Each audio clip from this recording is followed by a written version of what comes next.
Hi viewers, இன்றைக்கி நான் வந்து பன்னீர் ஃப்ரைட் ரைஸ் செய்ய போகிறேங்க. வாங்க அது எப்படி செய்யறதுன்னு பார்க்கலாம்.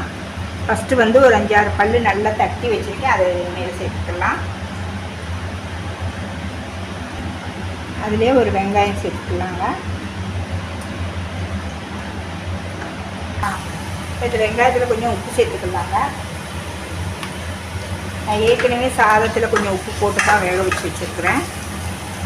இதில் வந்து பாதி குடமிளகாய், கொஞ்சமாக கேப்சிகம் வெட்டி இந்த முட்டைகோஸ் வெட்டி வச்சுருக்கிறேன், கொஞ்சமாக தக்காளி. இதை நல்லா வதக்கி விட்டுடலாம், ஒரு வாட்டி மிக்ஸ் பண்ணி விட்டுடலாம்.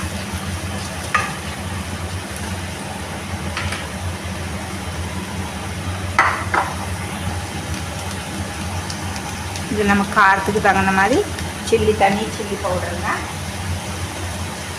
கொஞ்சம் பிளாக் பெப்பர் பவுடரு. இதை நல்லா மிக்ஸ் பண்ணி விட்டுக்கலாம்.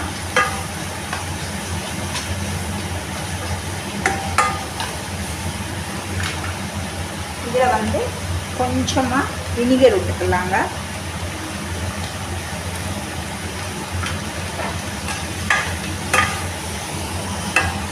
அதே போல் கொஞ்சம் பிளாக் சோப். இப்போ இது ஒரு 5 நிமிஷம் அப்படியே விட்டுறலாம், நல்லா வதங்கி வரட்டப்படல எல்லாம் நம்ம சேர்த்துட்டு வரல. அதுக்கப்புறம் நம்ம ரைஸ் மற்றதெல்லாம் இப்போ இதில் நம்ம ரைஸு சேர்த்துக்கலாங்க. நான் வடித்து வச்சுருக்கிறேன் நல்லா பாஸ்மதி ரைஸு, லைட்டாக உப்பு போட்டு நல்லா ஆற வச்சு வச்சுருக்கிறேன். ரொம்பவும் வேக வேண்டாம், முக்கால் பாத்திரத்து வெந்ததுக்கப்புறம் சாதம் உடையாமல் நம்ம எடுத்துக்கிறணும். இப்போ இதை ஒரு வாட்டி நல்லா மிக்ஸ் பண்ணி விட்டுக்கலாம் எல்லாம் சேர்றதுக்கு. இப்போ இதில் வந்து நான் பன்னீர் ஃப்ரை பண்ணி வச்சுருக்கேன், ஒன்றுமே இல்லை, உப்பு மஞ்சத்தூளும் போட்டு அதை இதில் சேர்த்துக்கலாம். நீங்கள் ஃப்ரை பண்ணாமல் கூட சும்மா கூட நீங்கள் இதை சேர்த்துக்கலாம், நல்லா தான் இருக்கும்.